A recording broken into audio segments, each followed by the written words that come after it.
Hello everyone, welcome to my channel B&B CBS Gossip 24. Sheila provoked by Taylor and Luna's fate now in her grandmother's hands. The bold and the beautiful spoilers document that Steffi Forrester Finnegan just got back and was forced to deal with the latest outrageous news about Luna Nozawa. But what John Finnegan told his wife opened the daytime door to a more imminent threat. At least Luna is behind bars. Her latest fake beating hasn't persuaded anyone to get her out of jail. However, it feels like two separate storylines are primed to converge. Sheila Carter Sharp is watching to see if Taylor Hayes makes a play for her husband. If that happens, or even if Sheila believes that's true, Luna's prison plight may take an unexpected turn.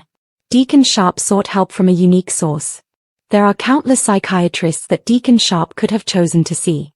But he chose a member of the extended Forrester family. Seeing Taylor means that Deacon is tying Sheila's hopes of marital reconciliation to Steffi's mother. That link is too juicy to simply be happenstance. Instead, it likely telegraphs building tension that erupts into mega-drama. Taylor was the one person who offered Sheila the benefit of the doubt in the recent past. But purposely shooting Steffi erased any trust Taylor wanted to offer Sheila. Luna Nozawa won't suffer silently. Luna gave it her best shot.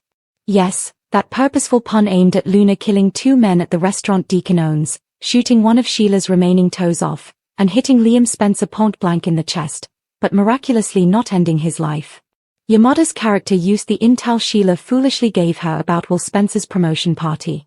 She donned a disguise, got her obsession drunk, and realized that night in the spare room above the most popular dining establishment in this part of Los Angeles, California. That didn't result in Will shifting his feelings from Electra Forrester.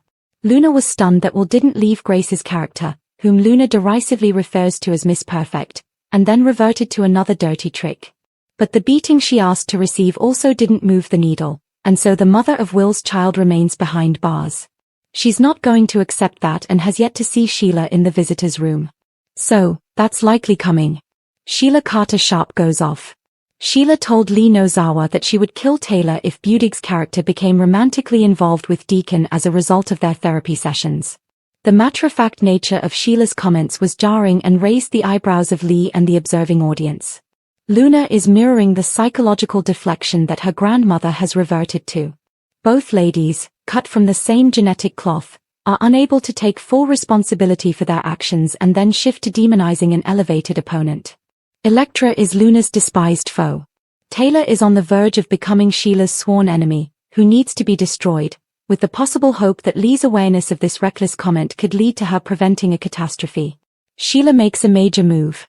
Sheila Carter's dilemma. Sheila Carter swore to her BFF Lee Finnegan that she didn't really mean she'd kill Taylor Hayes if Taylor made a move on Deacon Sharp, and we want to believe her because Sheila has come so far. She also knows she has to make a move if she is going to hold on to her marriage. Being passive is not going to get this done. To that end, Sheila reaches out to Deacon and asks to see him, but will Deacon be receptive to her advances at all? He is making all the moves with Taylor, but she sees that this is a very bad idea. Taylor does her best to take things back to a professional level with Deacon. She doesn't get involved with her patients anymore. When she did that before, it got her in a whole lot of trouble. When Deacon hears from Sheila, does it snap him back to reality that he is married and should really hear his wife out before he seduces his therapist? Big news for Daphne Rose. Daphne Rose can barely contain herself when she hears that Hope Logan and Liam Spencer are engaged once again, just a few short weeks after she ended her engagement with Carter Walton. Daphne predicted that in the end, Hope would end up with Liam, and she was right. When Daphne reacts to this big news with Carter around, does she tell him that she told him so? Or does she try to be supportive and ask how he is feeling while she is giddy inside? Odds are, Carter has already moved on in his heart because this is Carter and moving on is what he does, at least once or twice a year. This is all a dream come true for Daphne, as she finally gets to know Carter without another woman in the way. Has Carter finally met the right one for him?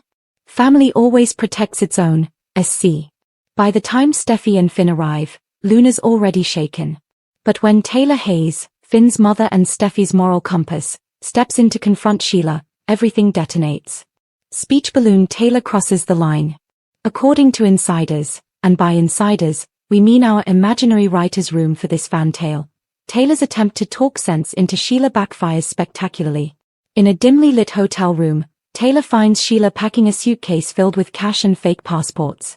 Taylor's goal? To appeal to what's left of Sheila's humanity. Taylor, if you ever loved Finn, or Luna, or anyone, you'll stop this now. Sheila, oh, I'm not stopping, Doctor. I'm just getting started. Taylor, shaken, tries to record their conversation, but Sheila catches her in the act. The confrontation turns physical, ending with Sheila's warning echoing through the room. You can't save her. She's mine now. When Taylor returns to Forrester Creations, her hands are trembling, and Steffi knows instantly that Sheila's plan involves Luna. Broken heart Luna's fate, and a horrifying connection. Meanwhile, Luna begins to suffer vivid nightmares about her time in prison and flashes of a woman's voice whispering from the darkness, family first. When she confides in Poppy, her mother panics. Poppy has been hiding a secret of her own. Long ago, Sheila crossed paths with the Nozawa family, and there's a buried connection that makes Luna's grandmother claim horrifyingly plausible. Sheila wasn't just a threat to the Forresters, Poppy whispers to RJ. She was part of our past, too. As Luna's mental state begins to unravel, Sheila doubles down on her manipulation, sending Luna messages promising truth about her lineage, and a way to reclaim her power. Scales the families collide. The next Forrester family meeting is pure chaos. Rich demands that Taylor let the police handle Sheila, but Steffi, haunted by guilt, wants to take control herself. RJ stands by Luna, but even he can't shake the feeling that she's slipping away. Then, in a shocking twist, Luna disappears. The only clue left behind? A half-bound photograph of Sheila, holding a baby. Written on the back, for my granddaughter. Snake Sheila's provocation reaches a breaking point. Taylor's visit to Sheila wasn't just a moral plea, it was a trigger. Feeling cornered, Sheila goes full self-defense mode, in her mind, at least, claiming that the Forresters are trying to erase her legacy. And nothing provokes Sheila Carter like someone threatening her sense of family. As police track Luna's phone to a remote cabin outside Malibu, Steffi and Taylor arrive first, and walk into Sheila's trap. Sheila stands calmly by the fire, Luna beside her, expression blank. Sheila, she came to me. I didn't steal her. She chose me. Taylor, she's confused, Sheila. You filled her head with lies. Sheila, no, Taylor. I gave her what you never gave your daughter, a way out. A small cabin sits precariously on the edge. Headlights approach through the rain, it's Steffi's SUV. Inside, Steffi and Taylor exchange tense glances. Taylor. We don't even know if they're here. Steffi. Sheila always loved her drama. Storm, cliff, no witnesses? This is her stage. They step out, flashlights slicing through fog. The wind howls. The cabin interior glows dimly from a flickering fireplace. Sheila stands calmly, her reflection dancing in the flames. Luna sits nearby, pale, silent, eyes distant. Sheila. You feel it, don't you? That power. The world finally quiet. No more Forresters judging you. No more chains. Luna. You hurt people, Sheila. You hurt me. Sheila. I saved you. I gave you purpose. A knock at the door. Sheila tenses. Sheila, whispering. Stay quiet. Let Grandma handle this. She opens the door, Steffi and Taylor burst in, flashlights up. Steffi. Where is she? Sheila, grinning. Right where she belongs. With family. Luna steps into view, conflicted, trembling. Taylor. Luna, listen to me. She's manipulating you. Sheila. No. I'm awakening her. The storm grows louder outside, rain lashes the windows. The tension is electric. Lightning flashes. Sheila circles Steffi like a predator. Sheila. Steffi, my beautiful girl. You could have left this alone. Steffi. You don't scare me anymore. Sheila. You should be. I've taken everything from you once before. Don't tempt me to do it again. Sheila reaches into her pocket. Taylor flinches. Taylor. Don't, Sheila. Please. Sheila pulls out a small velvet box. She opens it, revealing a gold bracelet identical to Luna's snake charm. Sheila. Luna's birthright. Passed down through my mother. Through me. Steffi looks horrified. Luna stares at the bracelet, frozen. Luna. What are you saying? Sheila. I'm saying. I'm your grandmother. Silence. The only sound is thunder. Her breath catches. Her eyes flicker with denial, fear, and curiosity. Luna. You're lying. Sheila. Ask your mother. Ask Poppy why she never told you about the woman who made her run. Steffi. Don't listen to her. She's twisting you like she twists everyone. Luna. And you're any better? You tried to destroy me. Steffi. I was wrong, Luna. But Sheila, she'll end you. Lightning hits nearby, the power flickers. Sheila smiles through the chaos. Sheila. You see? The world reacts when the truth comes out. She hands Luna the bracelet. Sheila. Take it, sweetheart. It's yours. Luna stares at it, torn between fear and longing. The storm worsens. Luna stands near the window, clutching the bracelet. Taylor tends to a bleeding cut on Steffi's arm from shattered glass. Taylor. We need to get her out of here. Steffi. She won't leave. Not until she knows. Luna turns to Sheila, tears streaming. Luna. If you're really my grandmother, prove it. Sheila. When you were born, I wasn't there, your mother made sure of that. But I sent her money. I watched from afar. You had my eyes even then. Luna. No, stop. Sheila reaches for her hand. Steffi moves fast, grabbing a fire poker. Steffi. Stay away from her. A struggle ensues. Taylor screams as the poker flies, knocking over a lamp. Flames lick across the rug. The cabin begins to burn. Taylor. Fire. Steffi, get her out. Sheila grabs Luna's arm. Sheila. Come with me, Luna. Don't make my mistakes. Steffi pulls Luna away, shouting over the fire. Steffi. She's not your family. I am. We all are. Luna wrenches free, staring between them, torn, crying. Luna. I don't know who to trust. The ceiling groans, collapsing as flames roar. Taylor grabs Steffi. Sheila vanishes into the smoke, screaming Luna's name. Rain pours as Steffi drags Luna from the burning cabin. They collapse in the mud, coughing. The fire lights the sky behind them. Luna. She's gone. Steffi. No. Sheila never dies. Taylor stumbles out, coughing. Sirens wail in the distance. Taylor. Are you both okay? Luna looks down. The bracelet lies in her palm, glowing in the firelight. She closes her fist around it, trembling. Luna. If she's really my grandmother, what does that make me? Steffi looks at her, torn between empathy and fear. Steffi. It makes you someone who gets to choose what comes next. A shadow moves in the background, unseen by them. A wet footprint near the cliff's edge. The faint sound of laughter rides the wind. Sheila. Family always protects its own. Thunder crashes as the camera pans down to the storming sea below. Steffi stands rigid beside a sleek glass table. Carter reviews paperwork while RJ paces in the background. RJ. I still can't believe we're doing this. A DNA test? Steffi. It's the only way to stop Sheila's lies. Door opens. Poppy and Luna enter, Luna's arm bandaged from the fire.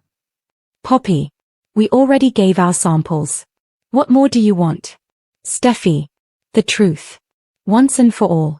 Luna looks down, guilt flickering in her eyes. Luna. And if the truth hurts everyone? Steffi. Then at least it's real. Carter clears his throat, holding an envelope sealed with Forrester Creations' gold crest. Carter. Results are in. The room goes silent. Carter hesitates, then slides the envelope across the table. Her fingers tremble as she opens the envelope. Her lips move silently as she reads, then stop. Her face drains of color. RJ. Luna? What does it say? She looks up, voice barely a whisper. Luna. It says, she's telling the truth. Sheila's my grandmother. Steffi staggers back as though struck. Carter's eyes widen. Poppy closes her eyes, tears spilling down her cheeks. Steffi. No. No, that's not possible. Poppy, through tears. It is. I tried to keep it buried. My mother, She met Sheila years ago. I thought that chapter was closed. Thunder rattles the building. Steffi. So Luna carries Sheila's blood. Luna, shaking. Does that make me a monster too? Steffi hesitates, then softens. Steffi. No, Luna. It means you get to decide what kind of woman you'll be. Before anyone can answer, the lights flicker. Carter's phone buzzes, an alert from security. Carter. There's been a breach. Someone just entered the Forrester parking garage. Steffi. Sheila. Rain echoes against concrete. Luna, Steffi, and RJ rush down the ramp. A black SUV idles in the shadows. Steffi, yelling. Sheila. Show yourself. The SUV's headlights flare, blinding them. When they dim, Sheila steps out, soaked but smiling. Sheila. Family reunion, anyone? Luna freezes. Steffi steps in front of her. Steffi. You stay away from her. Sheila. You can't protect her from who she is. That bracelet doesn't lie, neither does DNA. Luna, angry. You ruined my life. Sheila, softly. No, sweetheart. I gave you one. Now come with me, before they use you to destroy what's left of me. She reaches out a hand. Luna wavers, then looks to Steffi, torn. Steffi. Don't. She's poison. Police sirens echo in the distance. Sheila, snarling. Always calling the law, Steffi. Some things never change. She lunges for Luna, but Steffi blocks her. A struggle ensues, raw and brutal. RJ pulls Luna back as the women crash against a car hood. Sheila's bracelet snaps off, sliding across the floor, landing at Luna's feet. Luna, screaming. Stop.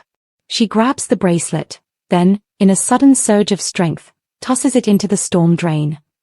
Luna. We're not family. Not anymore. Sheila stares, wild-eyed. Police lights fill the garage. Sheila, hissing. You'll regret that, darling. Blood always calls home. Officers swarm. Sheila is cuffed, still smirking as she's led away. The storm has cleared. Steffi and Luna stand overlooking the city skyline. The first light of morning spills across their faces. Steffi. You saved yourself last night. That took guts. Luna. I thought maybe if I threw away her symbol, she'd lose her power. Steffi. She won't stop. But now she knows you're not her puppet. Luna nods. RJ joins them, wrapping his arm around her shoulders. Luna. You think the Forresters can ever really accept me? Steffi smiles faintly. You're one of us now, for better or worse. And trust me, worse is our specialty. They all shower a brief, fragile laugh, before the camera pans down to the street below. A gloved hand reaches from a sewer grate, gripping the golden bracelet. Sheila, VO. You can throw away the symbol, sweetheart. But you can't wash away the blood. The bold and the beautiful spoilers hint that Sheila Sharp and Deacon Sharp could be gearing up for a vow renewal disaster if some Taylor Hayes drama erupts. Sheila's greatest wish right now is for Deacon to say he's willing to stand by her and try again. Since Sheila is convinced they belong together, she's hoping for a chance to prove that to Deacon and reaffirm their commitment to each other. As part of that plan, Sheila could easily suggest a vow renewal. Now that Sheila claims she's done with all the secrets and lies, she may want to make some public promises and prove to Deacon that she's all in on their marriage. Of course, Sheila could really be hoping to keep Deacon focused on her and not Taylor. Perhaps Sheila will think that she can remind Deacon of their marriage vows and get him to concentrate only on his current wife. Sheila might point out that Deke Sharp wasn't around when they actually tied the knot and convince Deacon they should have a do-over with his son present. Deke isn't a fan of Deacon and Sheila's relationship, but he might show up for a vow renewal anyway if his dad asks him to. Regardless, B&B loves to do special events, so Sheila may have a moment of inspiration and push Deacon to double down on the promises they've already made. Sheila might pressure Deacon into a vow renewal that could end in catastrophe depending on how things play out with Taylor. It'd be easy for Sheila to catch Deacon in a scandalous moment with Taylor shortly before the ceremony. Sheila might have a meltdown as a result and spark concerns about her mental state. Whatever the case, Deacon and Sheila's future is bound to come with some twists and turns, so stay tuned for updates on any major developments. The bold and the beautiful spoilers say Sheila's worst impulses could lead to bad news if she's not careful.